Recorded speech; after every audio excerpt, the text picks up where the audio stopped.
Faleceu a irmã Conceição, ela é mãe da Cida, da Sabesp, né? A Conceição, 83 anos, uma mulher de oração, uma mulher que tinha um ministério profético, uma mulher muito usada por Deus na sua simplicidade, mas foi estar com o Senhor. Faleceu também o César Miguel Fernandes, o César que era o nosso diácono aqui, não sei se lembram dele, do irmão César. Então, 67 anos, ele teve uma complicação por causa de um problema pulmonar e também por causa de dengue, e em função disso ele não resistiu e faleceu ontem, foi sepultado hoje.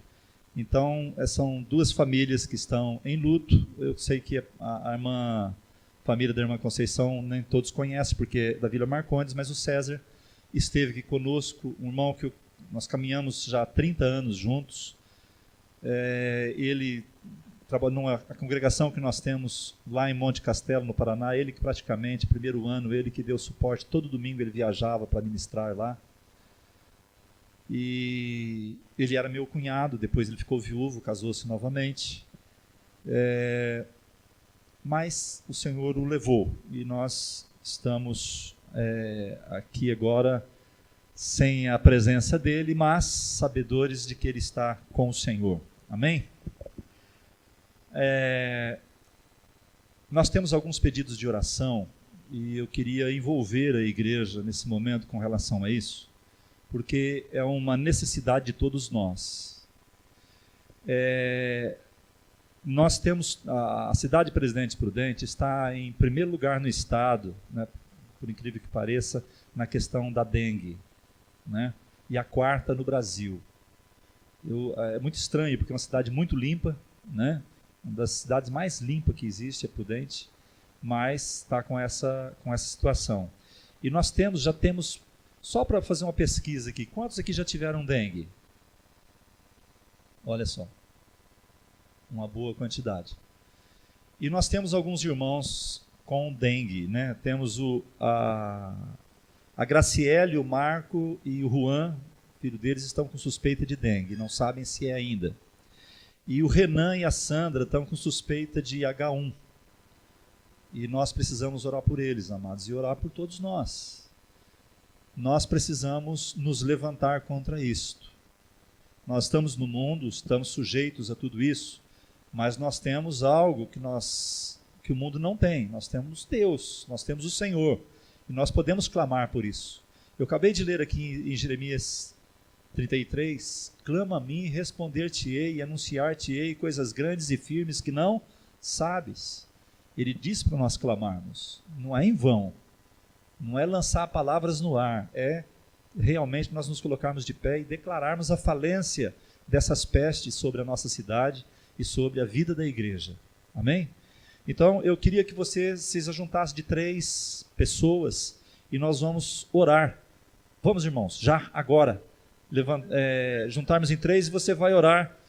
Inclua também na sua oração a Helena, que é filho do Alexandre. É um casal que está chegando à igreja agora e a filha dele estava na Santa Casa hoje pela manhã. Então, orem a respeito disso, abre um clamor. O Edson da hora também está com dengue, não é? Então vamos estar orando por essas pessoas. Depois no final vou fazer uma oração de concordância. Mas abra sua boca e começa a orar então.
Pai Santo, Pai Bendito, nós queremos nesta hora, Senhor, como igreja, Senhor, nós queremos resistir, Senhor Deus, a essa peste, Senhor, que tem predominado sobre a nossa cidade. Nós, Senhor Deus, queremos, Senhor Deus, nos levantar, resistir e declarar anulada todo sistema maligno, todo poder maligno contra a nossa cidade, contra a vida das pessoas dessa cidade, contra os nossos irmãos em Cristo. Nós queremos agora, Pai, declarar, Pai, a cura deles. Colocamos a vida da Graciele, do Marco, do Juan, do Renan, da Sandra, do Edson, Senhor, de qualquer outro que nós não estejamos sabendo, nós colocamos debaixo da Tua autoridade, Pai, e nós nos levantamos, ó Deus, pelo poder do nome do Senhor Jesus Cristo, para declarar a falência de todo o sistema maligno que tem se levantado contra a nossa cidade. Senhor Deus, declarar, Senhor Deus, que Tu és o Senhor das nossas vidas, Tu és o Senhor das nossas casas, Tu és o Senhor das nossas famílias, Senhor, e nós não aceitamos, Pai, nós nos lembramos do sangue, Senhor, que foi colocado nas vergas, nas portas das casas, e o anjo da morte não entrava, porque não tinha poder. Nós queremos agora, Senhor Deus, a proteção desse sangue, a proteção do sangue do Senhor Jesus, o Cordeiro de Deus que tira o pecado do mundo, e queremos declarar, Senhor, que o Senhor é poderoso para trazer cura e para nos livrar de todo o mal. Então nós nos libertamos agora de qualquer onda, Senhor, de ataque, Senhor, de processo maligno contra as nossas vidas, e declaramos, Pai, extinto, Senhor, sobre os nossos irmãos, sobre as nossas vidas, todo o poder das trevas, em nome do Senhor Jesus. Amém.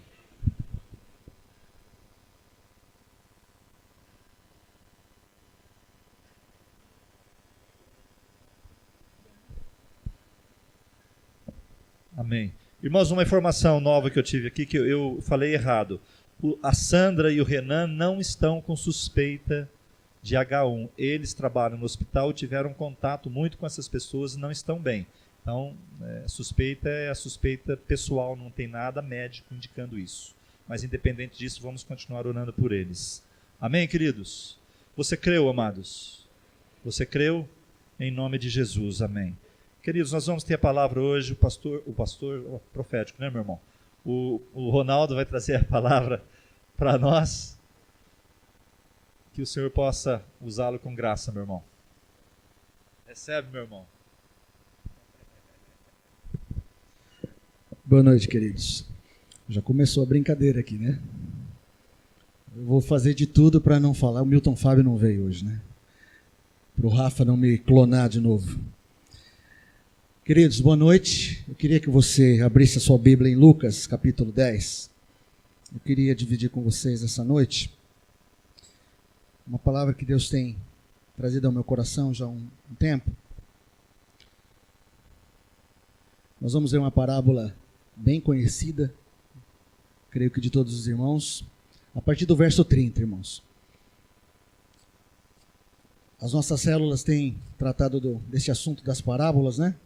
O pastor Alessandro tem colocado nesse tempo para nós estarmos estudando, tem sido muito bom.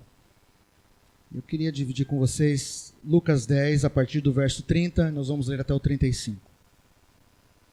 Amém? Todos acharam? Então vamos lá. Diz assim, eu vou ler na minha tradução, em NVI, vou ler ali, vai ficar mais fácil. Jesus prosseguiu dizendo, certo homem descia de Jerusalém para Jericó e veio a cair em mãos de salteadores, os quais, depois de tudo que lhe roubaram, lhe causaram muitos ferimentos e retiraram-se, deixando semi-morto. 31. Casualmente descia um sacerdote por aquele mesmo caminho. Diga comigo, aquele mesmo caminho.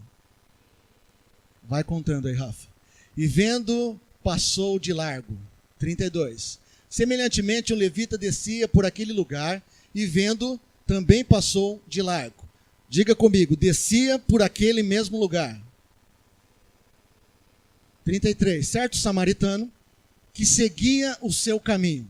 Diga, seguia o seu caminho. Passou-lhe por perto e vendo, compadeceu-se dele. 34.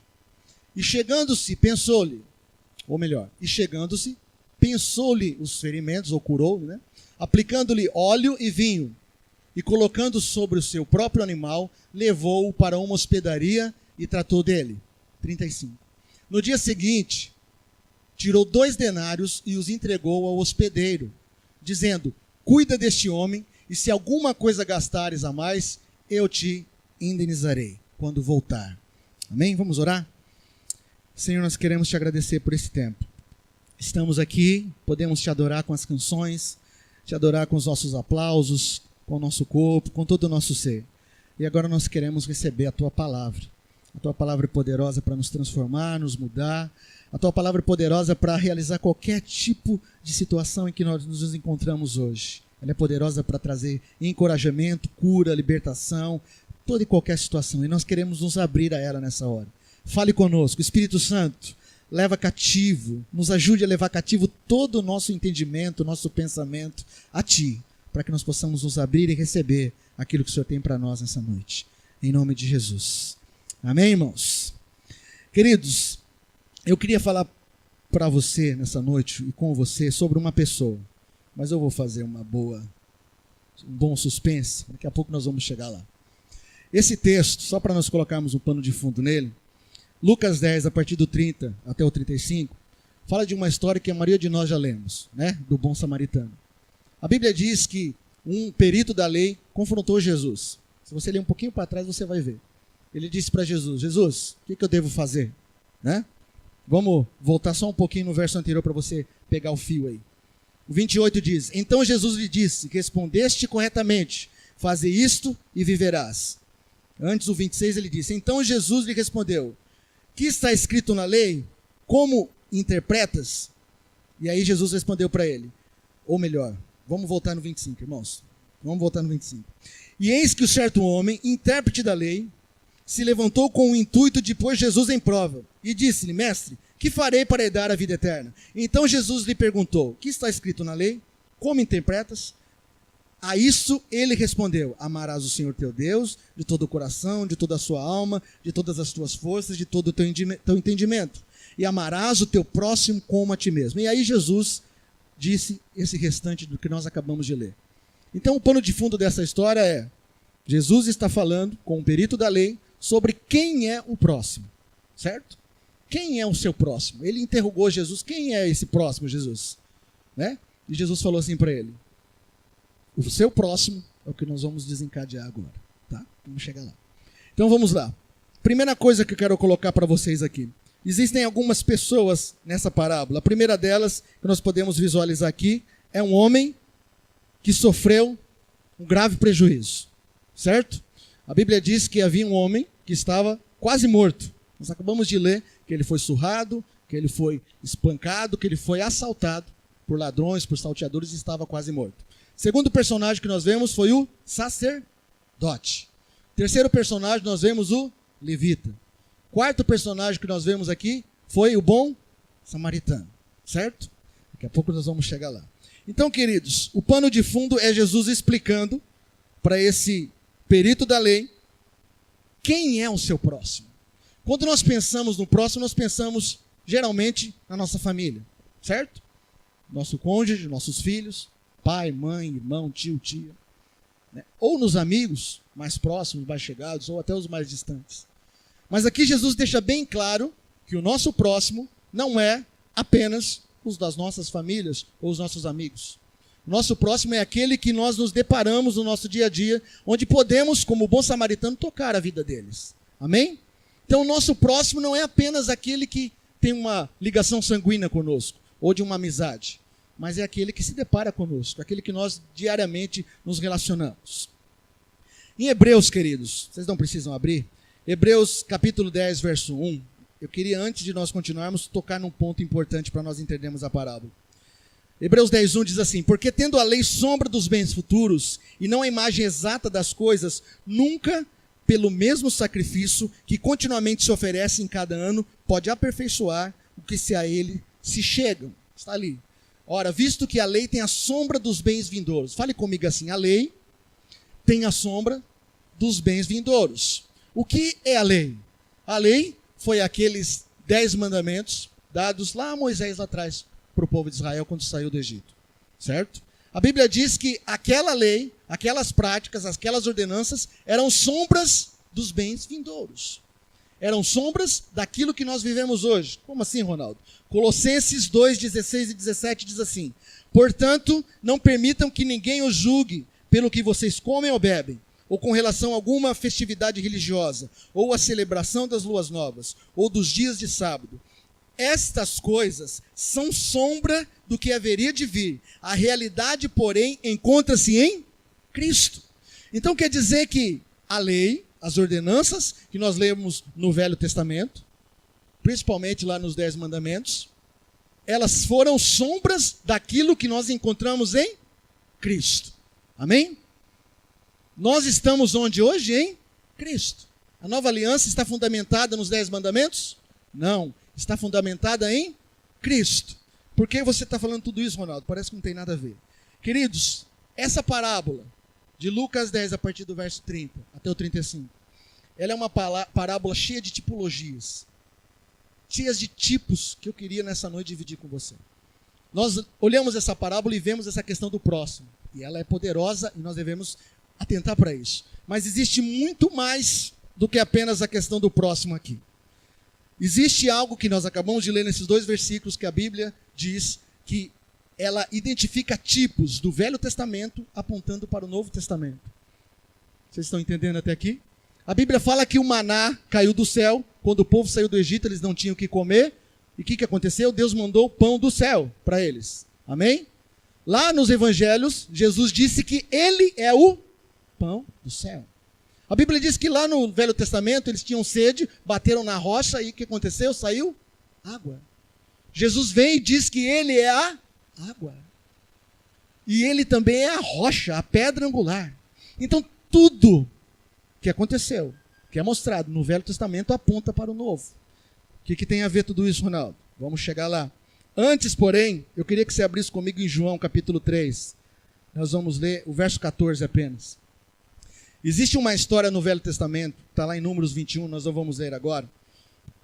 Mas ela fala sobre uma serpente que foi levantada, uma serpente de bronze que foi levantada, onde os filhos de Israel olhavam para aquela serpente e eram curados. É uma história que causou, e até hoje causa muita polêmica, né? Porque eles fizeram ali uma imagem de uma serpente, com ordem do Senhor. Mas existe ali uma tipologia que está identificada em João 3,14. Nós acabamos de orar aqui pelas enfermidades que tem assolado. E eu não sabia de Prudente ser a primeira no estado e a qual nós precisamos orar, irmãos. Cutuca o teu irmão e fala: irmão, você precisa orar. Nós, como igreja, precisamos nos posicionar. Eu não quero isso na minha cidade. Você quer isso na sua cidade? Nós não podemos, como o pastor orou aqui, concordar com isso. Então, nesse momento, em Números 21, o povo de Deus estava sendo assolado por serpentes abrasadoras. Lá em Números 21 está isso. Elas estavam mordendo, picando e matando as pessoas. E Deus fez o quê? Mandou Moisés levantar uma serpente de bronze no deserto. E a Bíblia diz que Deus falou assim: todo mundo que olhar para a serpente vai ser curado. Certo? Existia uma tipologia do que vamos ler ali agora. João 3,14. E do modo que Moisés levantou a serpente no deserto, assim importa que o Filho do Homem, quem é o Filho do Homem? Jesus, seja levantado. O que aconteceu lá atrás, no deserto, com Moisés e o povo de Israel, estava apontando para o Evangelho de Cristo. Amém? Até aqui, queridos? Então fala assim comigo para nós. Isso não tem poder nisso, tá, irmão? Não tem nada de poderoso nisso. É só para a gente didaticamente repetir e guardar. Fala assim comigo. Existe tipologias na palavra de Deus. Vamos voltar para a parábola agora. A Bíblia diz, volta para mim por favor no verso 30 de Lucas 10. A Bíblia diz que um certo homem descia, ou melhor, ela diz, um homem descia de Jerusalém para Jericó. Então, colocada essa situação da tipologia bíblica, eu queria que você olhasse comigo a partir desse ângulo agora. Um homem descia de Jerusalém a Jericó. Quando você ouve a palavra Jerusalém, o que você pensa? Semana passada nós cantamos aqui várias músicas, né? Até o pastor me fez pagar um mico aqui. Eu não sei dançar nada, mas ele me fez dançar aqui a música, aquelas músicas hebraicas lá. Mas quando você pensa Jerusalém, o que você vem na sua mente? Cidade santa, cidade do grande Deus. A Bíblia diz que nós vamos morar numa Jerusalém celestial. Jerusalém, quando nós vemos na Bíblia, é sempre um lugar de bênção. Amém? Fala assim, Jerusalém é um lugar de bênção. Agora, ele descia, esse homem de Lucas 10:30, descia de Jerusalém para Jericó. Quando você pensa em Jericó, ou lê sobre Jericó, o que você lembra? Cidade de muralhas, o que mais? Fortificadas. Tem um detalhe muito legal, que está lá em Josué, nós não vamos abrir, mas só para você guardar. Josué 6:26. Diz que depois que Josué e o povo conquistou todo aquele lugar, a cidade de Jericó, Josué amaldiçoou Jericó. Está lá em Josué, capítulo 6, verso 26. Ele disse assim, ó, aquele que reconstruir essa cidade, o primeiro tijolo que colocar, perde o filho mais velho. O último tijolo que colocar, perde o mais novo. Isso, irmão, se cumpriu em 1 Reis 16:34. Para quem está anotando, 1 Reis 16:34 fala de um homem chamado Iel, betelemita. Esse cara se atreveu a reconstruir Jericó. O que aconteceu? O filho mais velho dele morreu, no primeiro tijolinho, e no último tijolo da cidade, o filho mais novo. Deus não é brincadeira. O que eu quero dizer com isso? Eu quero dizer que Jerusalém fala de bênção e Jericó fala do quê? Maldição. Então esse homem estava fazendo um percurso de quê? De um lugar de bênção para um lugar de maldição. Qual é a tipologia desse homem então para nós? A tipologia desse homem, a história desse homem, é a história da humanidade, é a nossa história. Nós fomos criados, ou o nosso primeiro pai, né? Adão foi criado para um lugar de bênção. Sim ou não? Adão foi criado para viver com Deus sem pecado, sem problema nenhum, sem doença, sem dengue, HN1, aquele outro nome que eu não sei falar direito, chikungunya lá. Não tinha nada disso no céu, irmãos. Mas o pecado entrou e o que aconteceu? Maldição. O pecado entrou e o homem foi para um lugar de maldição, onde tinha acesso, os males dessa vida podiam tocá-lo. Ele perdeu a cobertura que tinha. Esse homem da parábola de Lucas 10 é um tipo da nossa humanidade. De cada um de nós, hoje mais não, antes de Jesus. Mas antes de Jesus nós estávamos no mesmo lugar desse homem. Pense bem, irmãos. A Bíblia diz que esse homem foi atacado por ladrões. A Bíblia fala o que de Satanás? O que ele é, irmãos? Ladrão. Ele veio para roubar. Esse homem foi atacado por um ladrão. Lá no Éden, um homem foi atacado pelo ladrão. Sim ou não? Como? Deus falou isso ou aquilo? Ele foi assaltado. E ali diz que esse homem ficou quase morto. Eu estava pesquisando, é o único lugar na Bíblia que se encontra essa palavra quase morto. E é a situação que nós nos encontrávamos antes de vir para Jesus, de conhecer o Evangelho. Não havia esperança para nós. O nosso espírito estava morto, a gente vivia, eu costumo dizer, como chama aquela série que tem o zumbi andando para lá e para cá? Vocês são crentes, né, irmão? Vocês nunca viram, desculpa. Hã? É, The Walking Dead. É isso daí. Em inglês, né? É uma série que conta dos zumbis que atacam as pessoas. Mas, irmãos, eu estava pensando um dia sobre isso. Quantos zumbis existem hoje? Você não quer dar palpite, não, pastor? Eles se alimentam do quê, irmãos? Os zumbis? De carne. Eles estão mortos e vivos. A nossa situação antes do Evangelho era a mesma. Era o zumbi espiritual. Porque a gente se alimentava das coisas carnais dessa terra, ainda estava andando para lá e para cá, mas sem vida no espírito. Amém? Ninguém fala amém nessa hora. Eu nunca fui esse negócio, não. É apenas um exemplo, queridos. Mas vocês entenderam a tipologia que existe nesse texto apontando para nós? Eu e vocês estávamos naquela situação. Vamos continuar aqui. O verso 31 e 32 diz que um sacerdote e o levita desciam pelo mesmo caminho. Até falei para você repetir justamente por causa desses detalhes da Bíblia. O verso 31 diz, casualmente, descia um sacerdote pelo mesmo caminho e vendo passou ao largo. Irmãos, o sacerdote descia como? Pelo mesmo caminho. Sacerdote na Bíblia, quando nós lemos, nós lembramos do quê? Da lei de Moisés. Sim ou não? Ali foi instituído o ministério sacerdotal, ou as ordenanças para os sacerdotes. Mas se você olhar um pouquinho para trás da lei, nós vamos ler que Jetro, Melquisedeque exerceram papéis sacerdotais, patriarcais.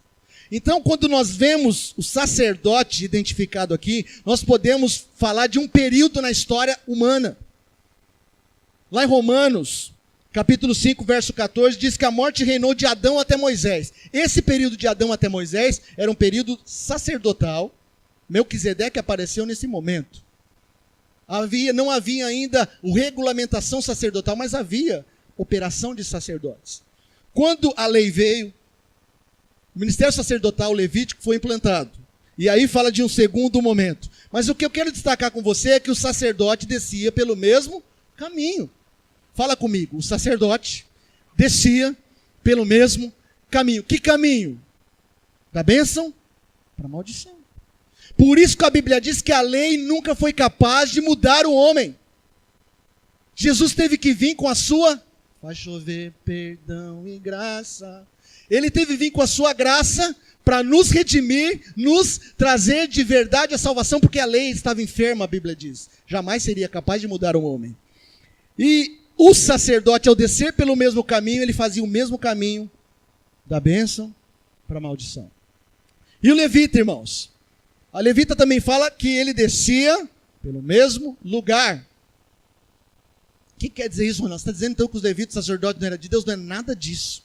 Eles eram de Deus, aqueles que eram fiéis a Deus, mas o sacrifício deles, o que eles faziam, era incapaz de trazer salvação à humanidade, de trazer salvação ao povo de Israel.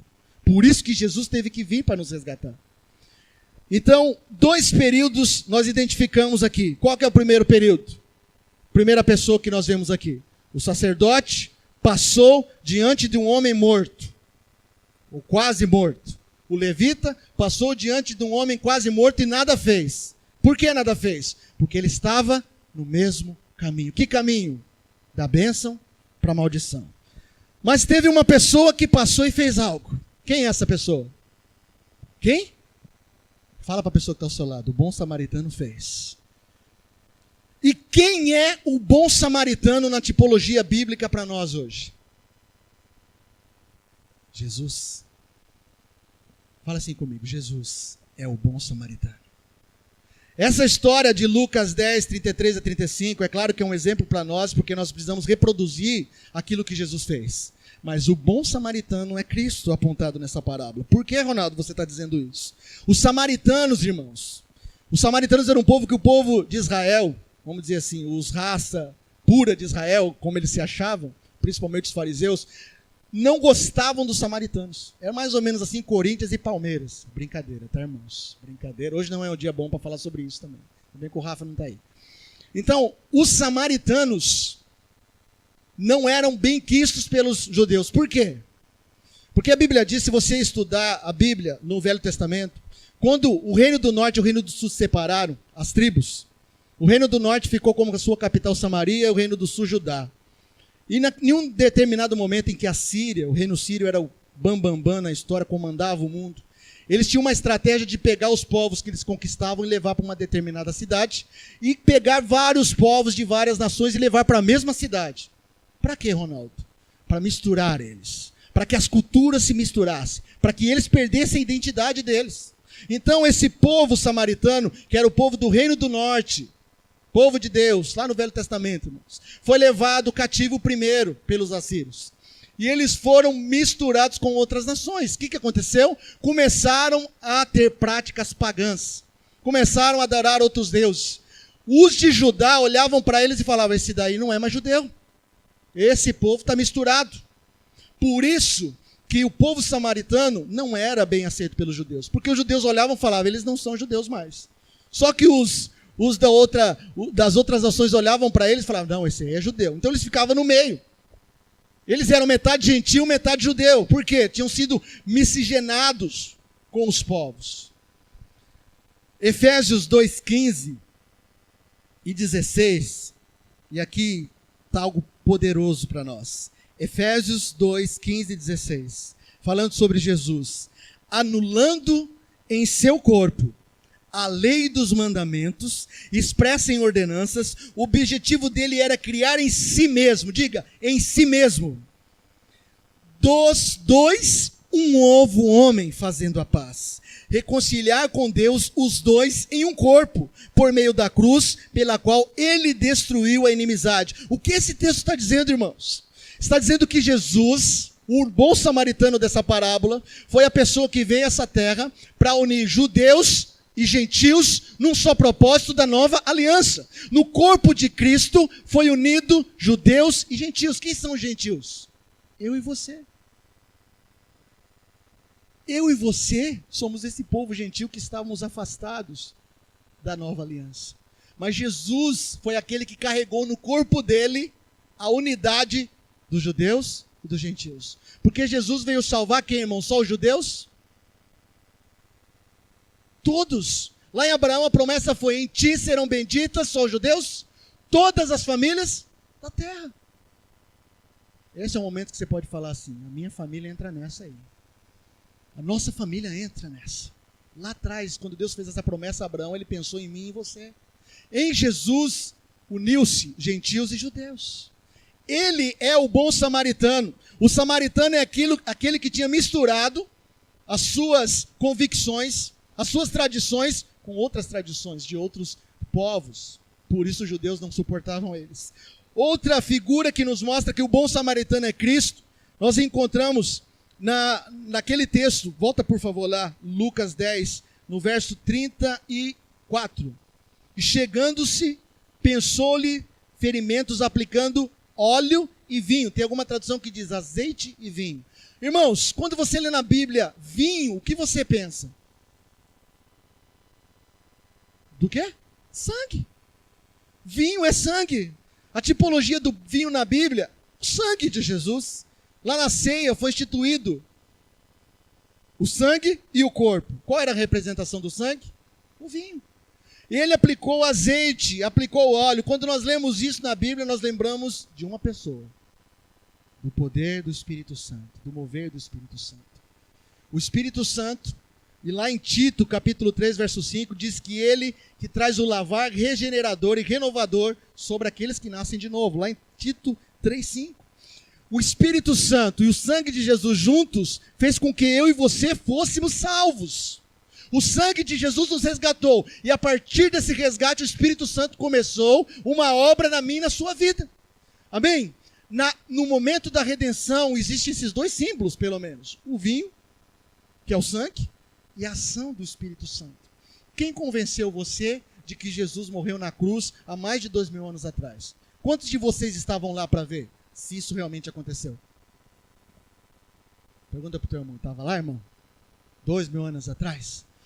Sabe quem que convenceu você? O Espírito Santo. Ele encontrou um lugar no nosso coração e nos convenceu de que, de fato, o que está escrito na palavra é verdade. A Bíblia diz que ele testifica com o nosso espírito sobre as verdades de Deus. E uma delas é que nós somos filhos de Deus. Então o Espírito Santo e o vinho são figuras de redenção. Foi aplicada por quem essa figura, irmãos?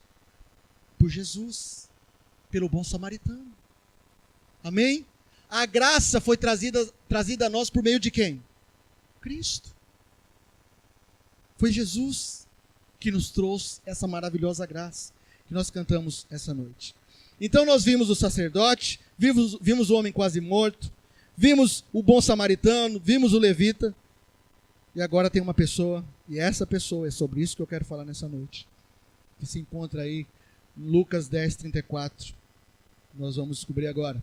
Diz assim: depois colocou sobre o próprio animal e levou para uma hospedaria e cuidou dele. Diga comigo assim, hospedaria.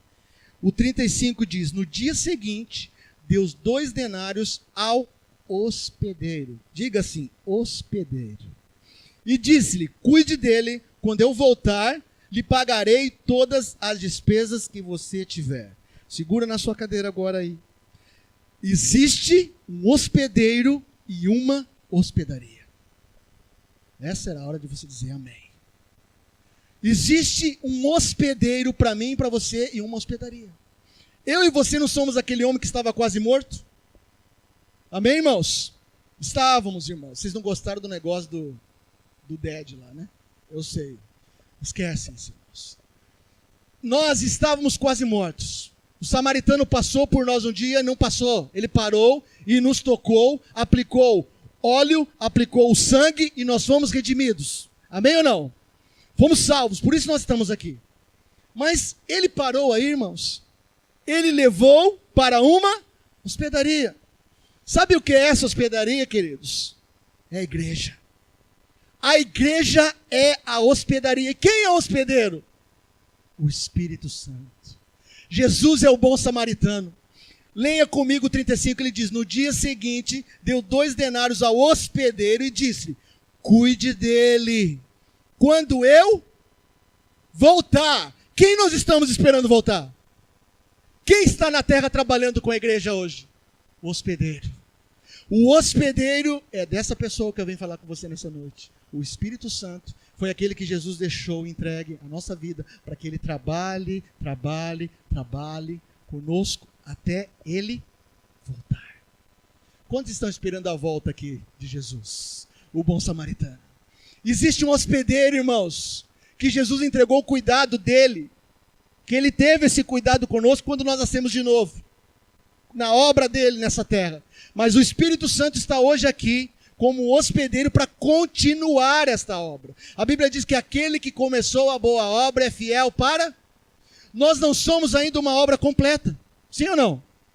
Existe alguém trabalhando e querendo trabalhar na minha, sua vida nessa terra, nesse momento. E esse alguém é o Espírito Santo. E para deixar você curioso, a Bíblia diz que no dia, o samaritano, no dia seguinte, deu 2 denários ao hospedeiro. Se você estudar o que é um denário, corresponde ao trabalho de um dia.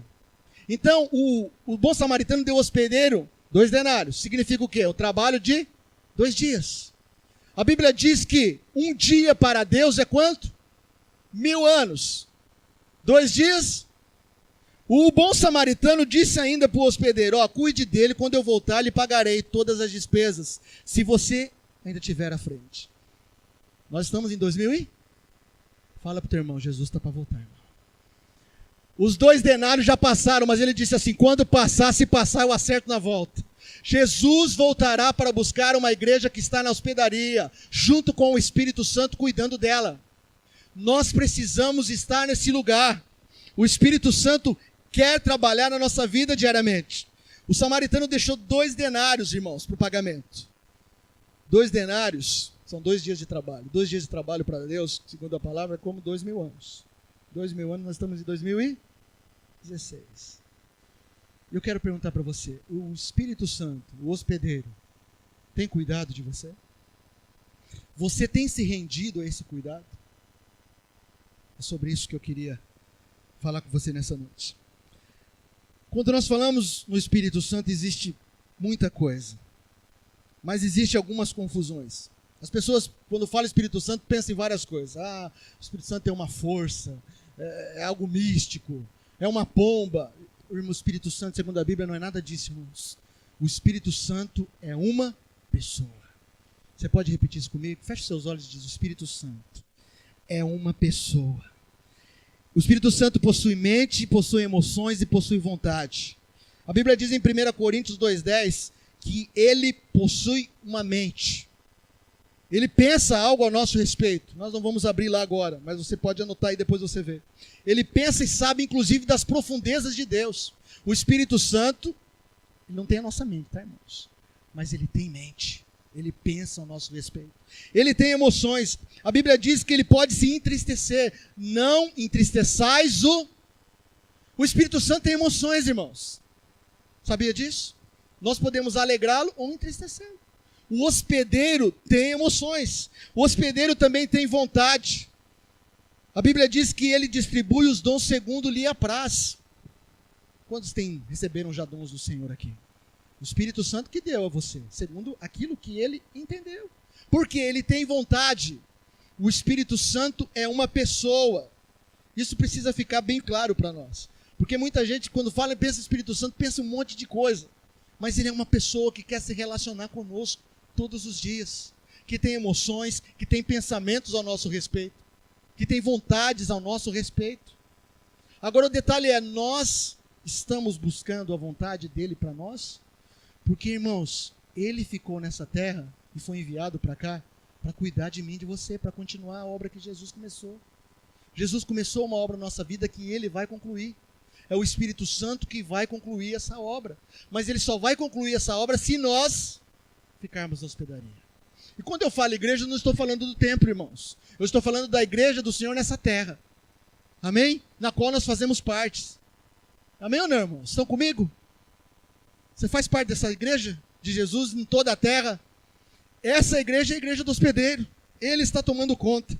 João 16, no verso 7, diz assim: todavia, Jesus dizendo aos discípulos, todavia digo a verdade, que vos convém que eu vá, porque se eu não for, o Consolador não virá a vós, mas quando eu for, vô-lo enviarei.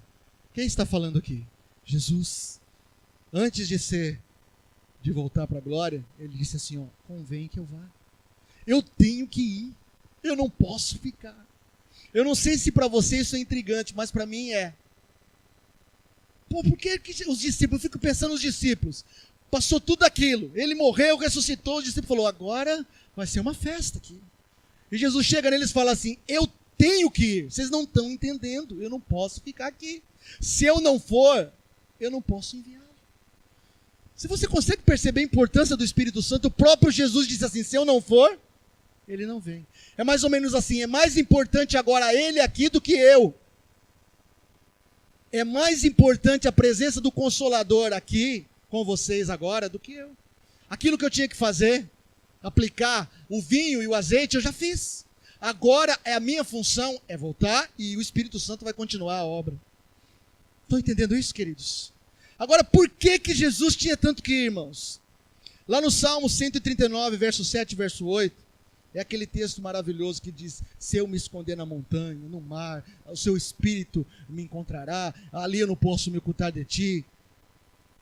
Você já parou para pensar que se Jesus tivesse ficado na terra, e o Espírito Santo não tivesse vindo a essa terra, Jesus, vivendo entre nós hoje, imagina hoje, Jesus, o corpo glorificado, vivendo na terra, ele poderia habitar no seu coração? O que você acha? Não. Por isso ele diz, eu tenho que ir. Vocês não estão entendendo. Eu vou dar algo melhor para vocês. O que eu tinha que fazer aqui eu já fiz. Vou deixar vocês com o hospedeiro. Ele vai vir e vai habitar dentro de vocês. E vai levar vocês a viverem aquilo que eu falei. E vai transformar vocês diariamente à minha imagem. Se o Espírito Santo não tivesse vindo, Jesus jamais poderia habitar dentro de nós, irmãos. Por isso Jesus diz, eu tenho que ir. Eu tenho que ir e eu enviarei o Consolador. O verso 17 de João 16 diz assim, eu rogarei ao Pai, e Ele vos dará outro Consolador, a fim de que esteja para sempre convosco, o Espírito da verdade, que o mundo não pode receber, porque não vê, nem o conhece. Vós o conheceis, porque Ele habita convosco e estará em vós. Ele está aí, dentro de você. O Espírito Santo veio para habitar dentro de nós. Agora a pergunta é, nós estamos nos rendendo a esse hospedeiro, aos cuidados dele? Jesus já pagou os 2 denários e disse, na volta, se ficar mais caro, eu cumpro o resto. Porque ele vai voltar. O samaritano falou que ia voltar, irmãos. Jesus prometeu que vai voltar e ele voltará. Ele disse ao hospedeiro, olha, cuida dele aí. Quando eu voltar, ele vai voltar. E está perto. O teu irmão fala, está perto, irmão. Falta mais um pouquinho só. O Espírito Santo veio nos guiar. A Bíblia diz lá em João 16:13. Mas quando vier aquele que é o Espírito da verdade, ele vos guiará em toda a verdade. Porque não falará de si mesmo, mas dirá tudo o que tiver ouvido e vos anunciará o que há de vir. O Espírito Santo é aquele que está conosco, dentro de nós, querendo nos guiar e nos firmar naquilo que o Senhor já falou ao nosso respeito e deixou na palavra para nós. O Espírito Santo quer nos guiar a coisas novas, irmãos, que estão na palavra. Nós lemos aqui, o pastor José acabou de ler. Clama a mim e responder-te-ei coisas ocultas ou firmes que não sabes. Eu não sei quanto a você, mas eu sou curioso, irmãos. Eu sou curioso. Existem coisas que nós não sabemos do reino de Deus, que Deus quer revelar a nós. Mas depende de nós buscarmos isso com o hospedeiro. A Bíblia diz que o hospedeiro está aqui para nos guiar a toda a verdade. 2 Coríntios 3, versos 7 a 9. Olha lá. E se o ministério da morte, gravado com letras em pedras, se revestiu de glória. Que ministério da morte era esse que a Bíblia está falando? Da lei.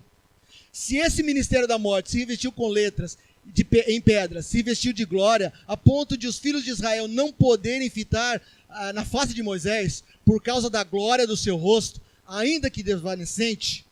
Olha agora, irmãos, como não será maior glória o ministério do... Você sabia que o ministério da nova aliança está fundamentado no Espírito Santo? Ele é aquele que vai formar Jesus em nós, ele é aquele que vai falar de Cristo para nós, ele é aquele que vai nos gerar, a nos colocar no lugar aonde Jesus planejou. Mas quem está em atuação hoje no ministério da nova aliança é o Espírito Santo. A Bíblia chama do ministério do Espírito. Não estou tocando de forma nenhuma na centralidade de Jesus da palavra. O Espírito Santo está justamente aqui para apontar para Jesus. Apontar para nós e dizer, ó, Jesus é a referência. Ele é o Salvador. Ele é o libertador. Mas quem está fazendo esse trabalho hoje aqui, irmãos? É o Espírito Santo. Quanta de atenção temos dado diariamente ao Espírito Santo? A Bíblia diz em Romanos 8,13 que o Espírito Santo é aquele que mortifica os feitos do nosso corpo. Todos nós temos problemas. Sim ou não, irmãos? Tem alguém que perfeito já? Está a imagem do varão perfeito, Jesus? Ou todos nós temos coisas a melhorar na nossa vida. Né, pastora? Todos nós.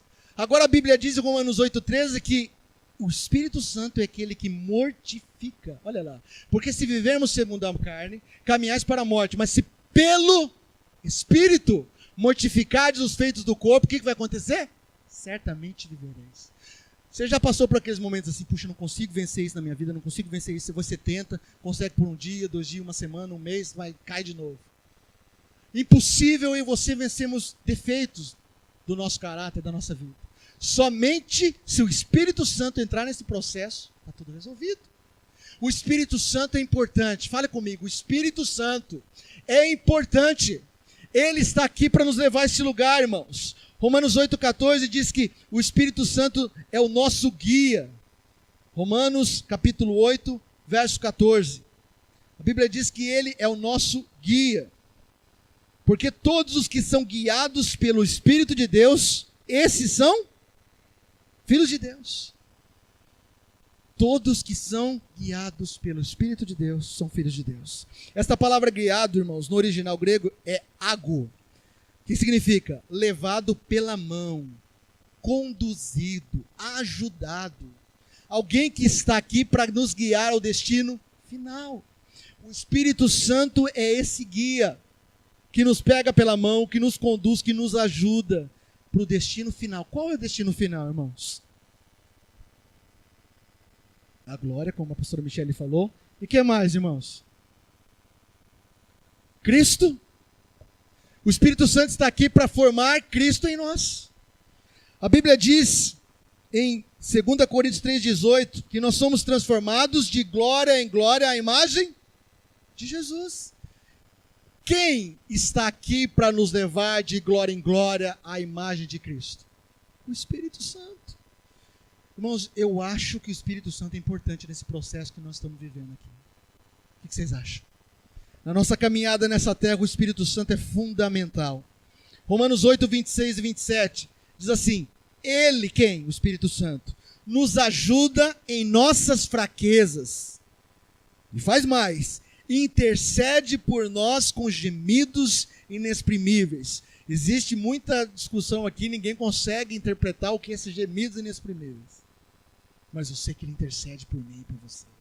O Espírito Santo, olha que honra, irmãos, Ele intercede por mim e por você. Com gemidos inexprimíveis. Você tem fraqueza? Só, irmão. Você tem fraqueza? Temos! A Bíblia diz que Ele nos ajuda. Essa palavra ajuda, eu fui pesquisá-la, eu vou tentar falar.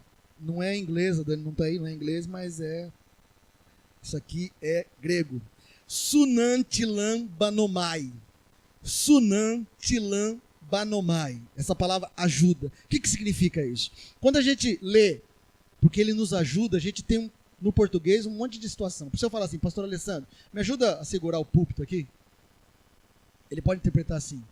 Ou melhor, falar assim, pastor Alessandro, pega esse púlpito, me ajuda com ele. Ele pode pensar assim, pô, o que Ronaldo quer? Será que ele pega o púlpito e leva ali do lado, leva lá no fundo, pega com ele junto? No português a gente tem várias situações que a gente pode interpretar. Quando a gente fala, me ajuda, né? De vez em quando eu falo, me ajuda aí, né? Me ajuda. Mas no grego, irmãos, é bem claro. O que significa essa palavra no grego? Olha só. Significa pegar junto, firme, pegar junto contra alguma coisa para movê-la. Quando a Bíblia fala que o Espírito Santo nos ajuda, está falando que Ele pega junto comigo e com você, para mover algo da nossa vida. O Espírito Santo não faz nada sozinho na nossa vida, irmãos. Eu não posso fazer nada sozinho e Ele não pode fazer. Na verdade, Ele pode, porque Ele é Deus. Mas o princípio é eu e Ele juntos, para movermos algo. Você e Ele junto, para mover e fazer algo. Amém? Ele nos ajuda, quer dizer, eu e Ele em parceria.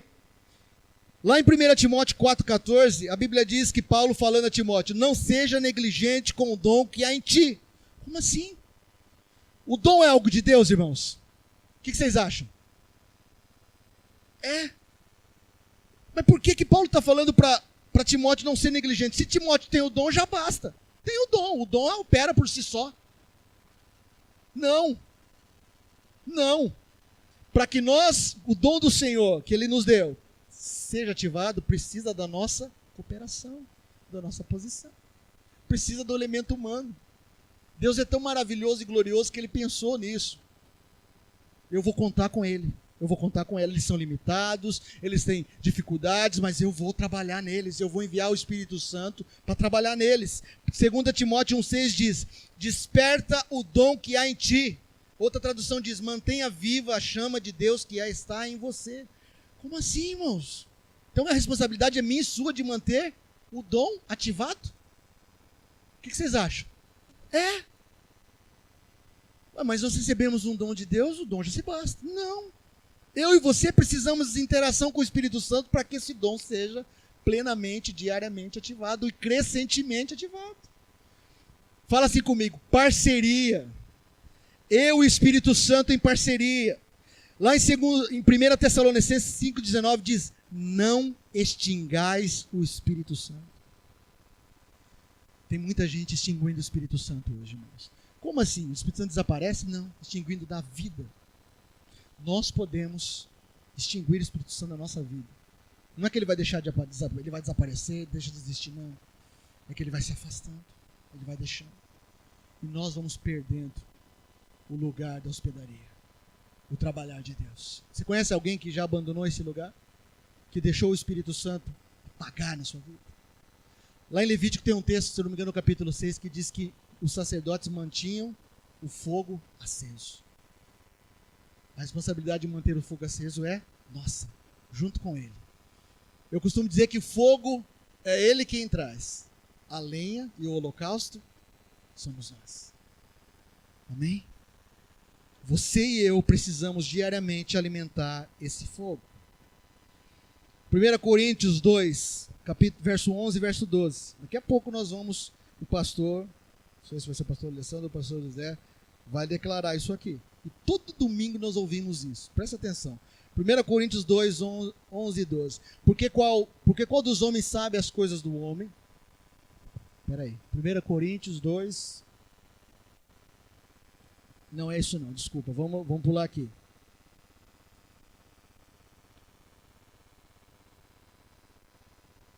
Segunda Coríntios 13, 14. 2 Coríntios 13, 14.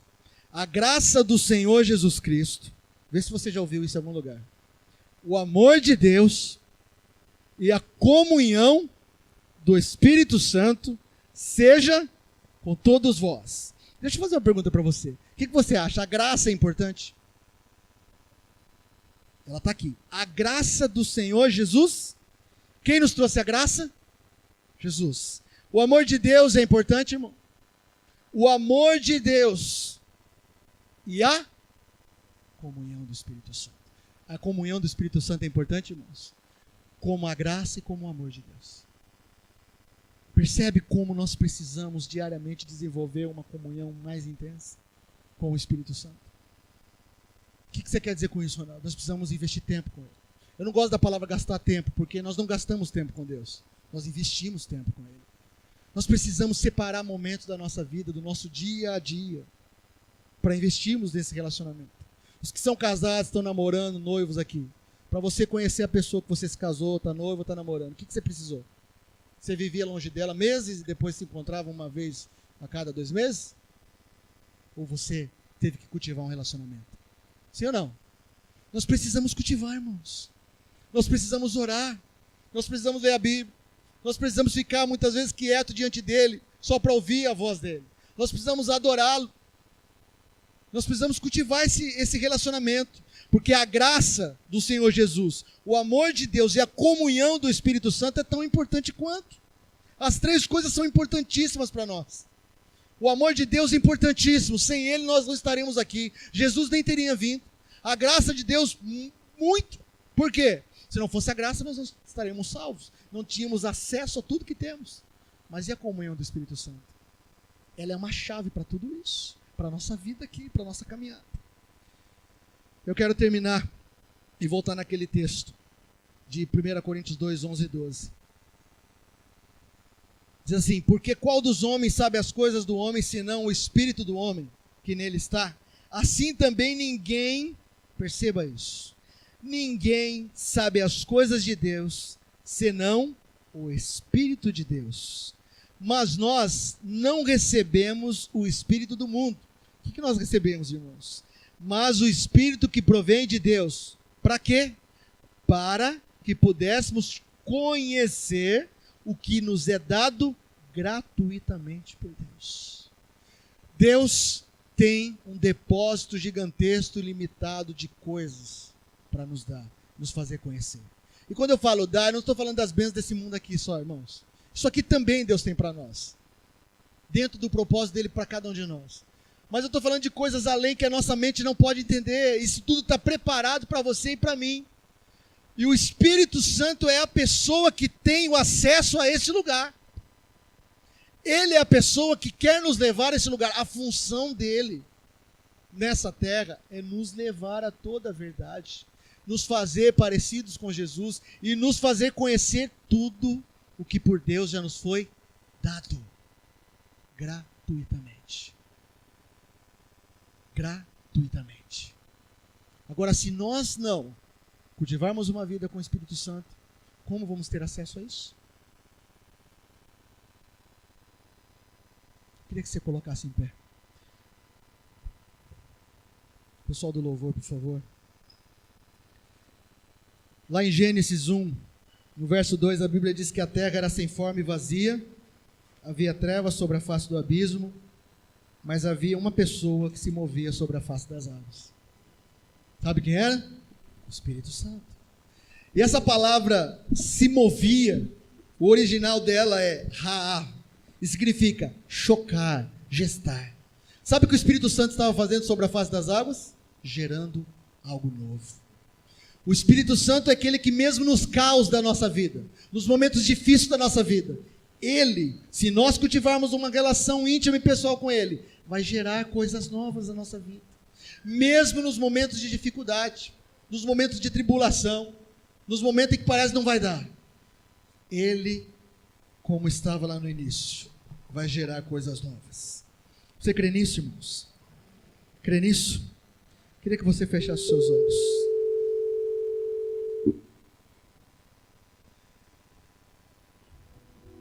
Eu queria que você colocasse a sua vida diante do Senhor nessa noite.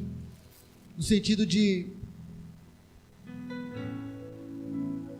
reconhecer se você não tem despendido do seu tempo para investir nesse relacionamento. Você começasse por aí, reconhecendo isso e dizendo: Espírito Santo, eu quero aumentar a intensidade no meu relacionamento contigo. Eu quero conhecer mais a Ti. Eu quero entrar nesse lugar de coisas novas, coisas que a minha mente humana não alcança.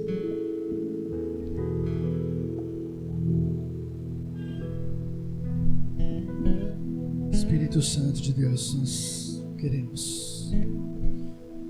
Coloque o seu coração diante do Senhor. Coloque o seu coração diante do Senhor. O bom samaritano, Jesus, já veio a essa terra, aplicou o vinho, aplicou o azeite e deixou as nossas vidas na responsabilidade do hospedeiro. O Espírito Santo está aqui conosco para trabalhar em nossa vida até que Ele volte. E quando Ele voltar, Ele vai encontrar, Ele anseia encontrar cada um de nós totalmente curados. Aqueles que estavam roubados, feridos, lançados em terra, vão estar de pé, sarados, tocados pelo sangue de Jesus, pelo poder restaurador e lavador do Espírito Santo. E o hospedeiro vai poder entregar ao bom samaritano de volta e dizer: olha, está aqui.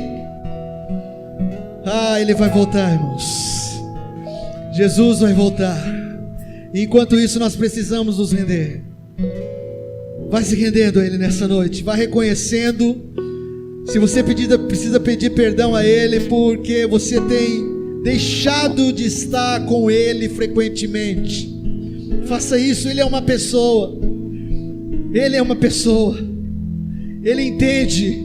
Ele nos entende. Ele nos conhece muito mais do que nós mesmos. Reverencie a presença dEle. Faça um pacto nessa noite de investir mais tempo com Ele.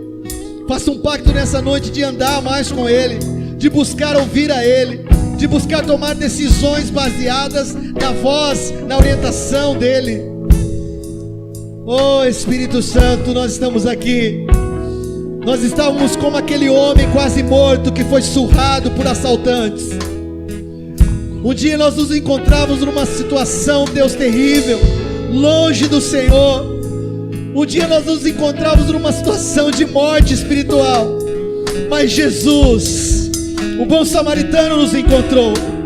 Ele nos tocou e aplicou vinho e azeite sobre nós, e nós começamos uma obra de redenção.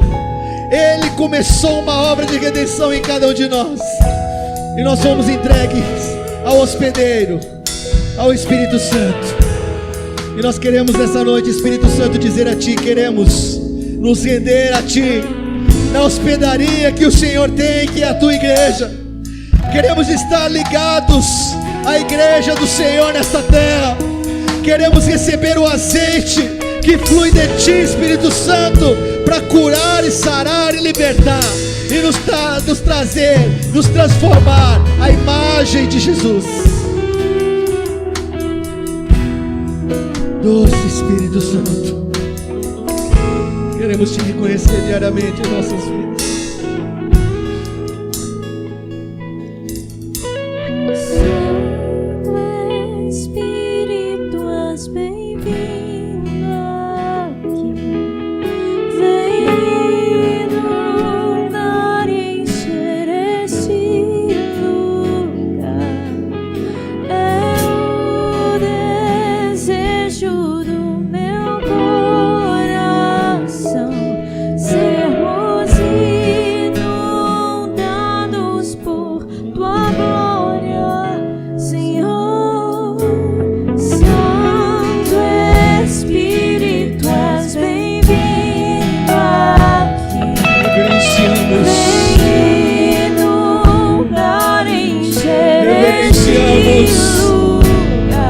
reverenciamos, te adoramos, precisamos teu trabalhar.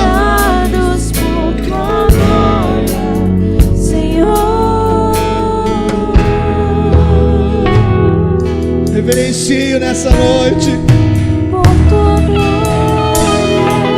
Se renda a Ele nessa noite. Faça um pacto com Ele nessa noite. Não há nada igual, não há nada melhor. Espírito Santo, A que se compara. Espírito Santo, A esperança viva. Tua presença.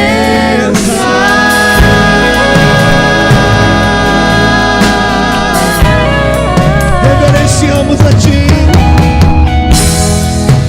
Eu provei e vi o mais doce amor que liberta o meu ser e a vergonha de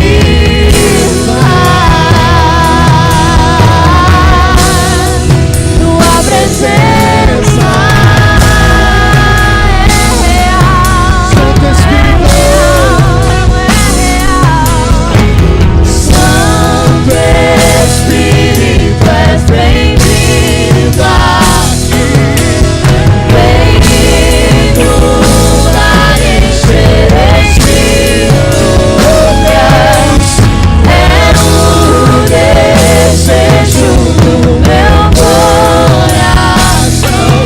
Sermos inundados com tua glória, Senhor. Santo Espírito, és bem-vindo aqui. Bem-vindo a encher este lugar. É o desejo do meu coração. Sermos inundados por tua glória, Senhor.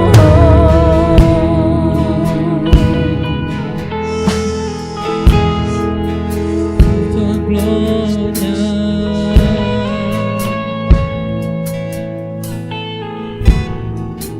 por tua glória,